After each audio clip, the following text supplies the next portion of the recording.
In this lesson, we are going to look at pressure heads and the pressure instruments they serve. In order to understand the function of pressure heads, we first need to define static, dynamic and pitot pressures and identify the flight instruments which use these pressures. So let us start with the definition of static pressure. Static pressure is the pressure felt on an aircraft as a result of being in the Earth's atmosphere. It is present when the aircraft is not moving. Static pressure is felt equally all over the aircraft. If the aircraft now moves forward through the air, the leading surfaces of the aircraft will experience an additional air pressure or impact pressure, and this is known as dynamic pressure. The full dynamic or impact pressure will be experienced when the airflow is brought to rest against the moving aircraft. So we can say, in basic terms, that dynamic pressure is the force the air exerts when brought to a standstill against a moving body. The leading surfaces of the aircraft will therefore be subjected to the combination of static pressure plus dynamic pressure, and this total pressure is known as Pitot pressure. The word Pitot is named after the French physicist who invented a method of measuring total pressure. We can see, therefore, that to find dynamic pressure we simply have to subtract static pressure from Pitot pressure. The basic flight instruments which use static pressure only are the altimeter, shown here, and the vertical speed indicator, or VSI, shown here. Both these instruments are dealt with in detail in their own specific lessons. The basic flight instruments which use both static and pitot pressure are the airspeed indicator, or ASI, shown here, and the Mach meter, shown here. Again, both these instruments are covered in detail in their own specific lessons. Pitot and static pressure inputs are also required for an air data computer, or an ADC. This will be dealt with in detail in the lesson on air data computers. Note that pressure instruments suffer from what is known as instrument error. Instrument error is basically due to mechanical imperfections, but this will be dealt with in the lessons on each instrument. Let us now look at pressure heads. Pressure heads are probes fixed outside the aircraft and which form part of pitot and static pressure sensing systems. Pitot pressure is sensed by a pressure head known as a pitot tube, and we can see here that a pitot tube is simply an open-ended tube which faces forward into the airflow. It must be positioned outside the boundary layer, which is air close to the aircraft, which exhibits properties which could interfere with the accuracy of the pitot measurement. A pitot tube usually consists of a head on a strut or a tube on the nose. It is fixed parallel to the longitudinal axis of the aircraft to ensure that the full dynamic pressure is sensed. The air can either be brought to rest inside the pitot tube against a stagnation wall, which is simply a pressure measuring flat surface, and then transmitted up the pitot pipelines to the user instruments, or it can be passed directly up the pitot pipelines. A static head is a perforated tube with its forward end sealed against the airflow. The perforations along its length allow only static air pressure to enter the static pressure sensing system. It is also fixed parallel to the longitudinal axis of the aircraft to reduce the possibility of dynamic air pressure entering the static air sensing system. The pitot and static heads may be combined into a single pressure head, known as a pitot static head, which we can see in this example. Here we have the static tube surrounding the pitot tube. The systems are still separate, and each system has its own pressure line leading to its own pressure instruments. A heating element is incorporated to prevent the formation of ice. The heating will affect the density of the air, so this must be suitably calibrated out. Any water entering the system is discharged through drain holes. Some air pressure will escape through the drain holes, but this is also suitably calibrated and allowed for in the design. To summarize then, static pressure is the ambient air pressure experienced by an aircraft because it is in the Earth's atmosphere. Dynamic pressure is the force the air exerts when brought to rest against a moving body. Pitot pressure is the combined or total pressure of dynamic and static pressures. The basic flight instruments which use static pressure are the altimeter and the vertical speed indicator, or VSI. The basic flight instruments which use pitot and static pressure are the airspeed indicator, or ASI, and the Mach meter. Pressure heads form part of separate pitot and static pressure sensing systems. The separate pressure heads may be combined into a single pitot static head. A heating element will be incorporated into a pressure head to prevent the formation of ice. In this lesson, we will look at the errors which pitot static air pressure sensing systems are subject to and the corrective measures taken to balance out or reduce these errors. The first error we will look at is known as position error. Ideally, the airflow around a pressure head should resemble the airflow shown here in diagrammatic form. However, if the aircraft is moving, a suction effect will be created which will cause the static pressure sensed to be lower than the ambient pressure. As the speed increases, the airflow in the region of the pitot static heads becomes turbulent and this underreading becomes greater. How great the error may be depends on the location of the pressure head and the speed of the aircraft. Speed and turbulence may also affect the pitot tube readings, making them either above or below their correct value.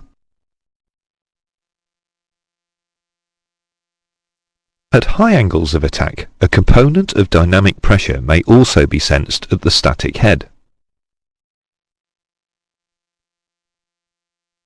Any error sensed is likely to be at its greatest at high angles of attack and low speed.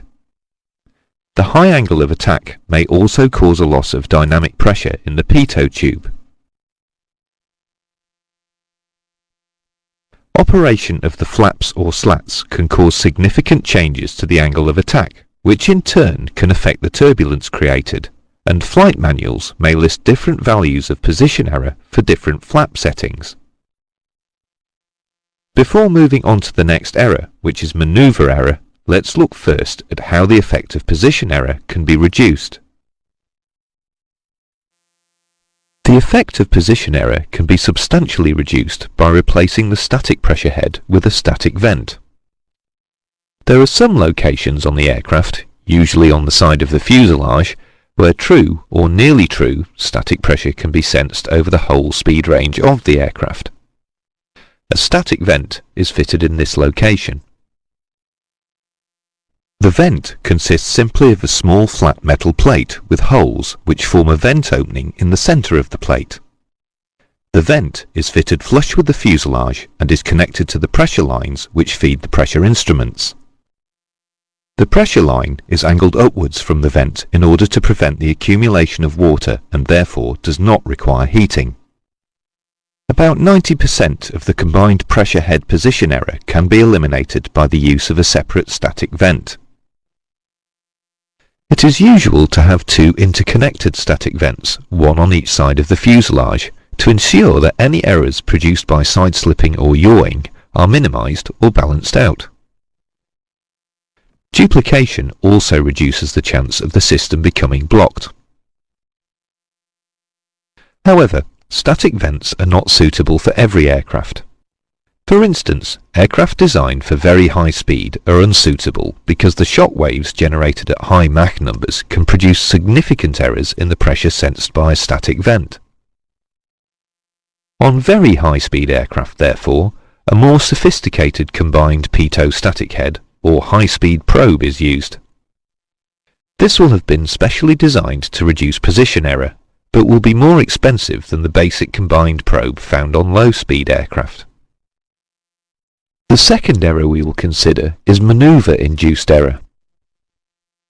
This error results mainly from temporary fluctuations of air pressure at the static vents, caused in particular by changes in the aircraft's angle of attack or when the flaps are activated. The error is usually most significant during pitch changes, such as at the start of a climb or levelling off and descending.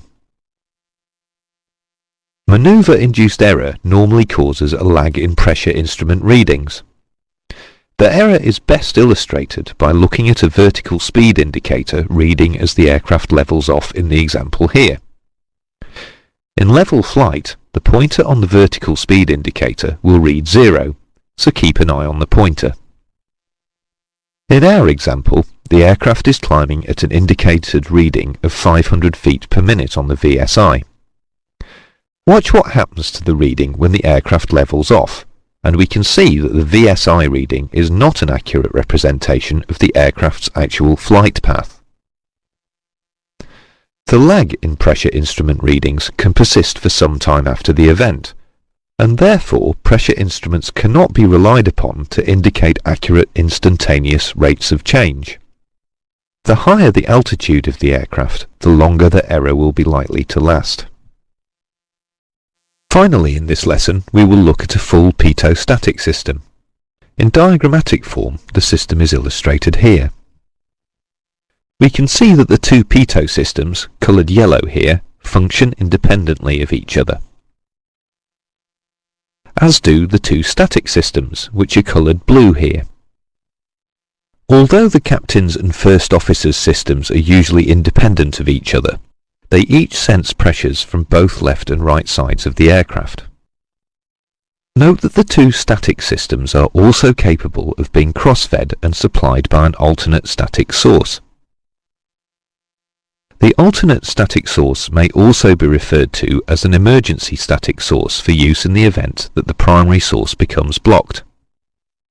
It is unlikely that the alternate static source will be fitted in the optimum location on the aircraft, and so it will provide a less accurate reading. In pressurized aircraft, the alternate static source is often located within the unpressurized rear fuselage, and in unpressurized aircraft, the alternate static source can be located within the cabin.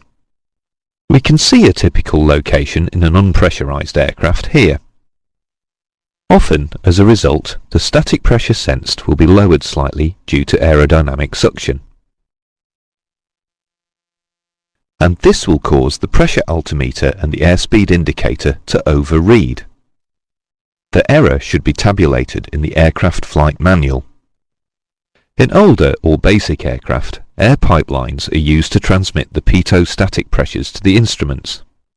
A simple pipeline is illustrated here.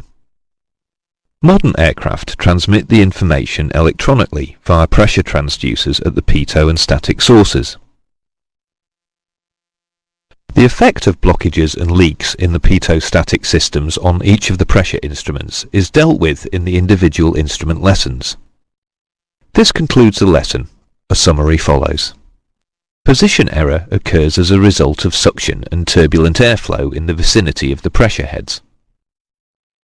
The magnitude of the error depends on the location of the pressure head, the aircraft speed, and the altitude.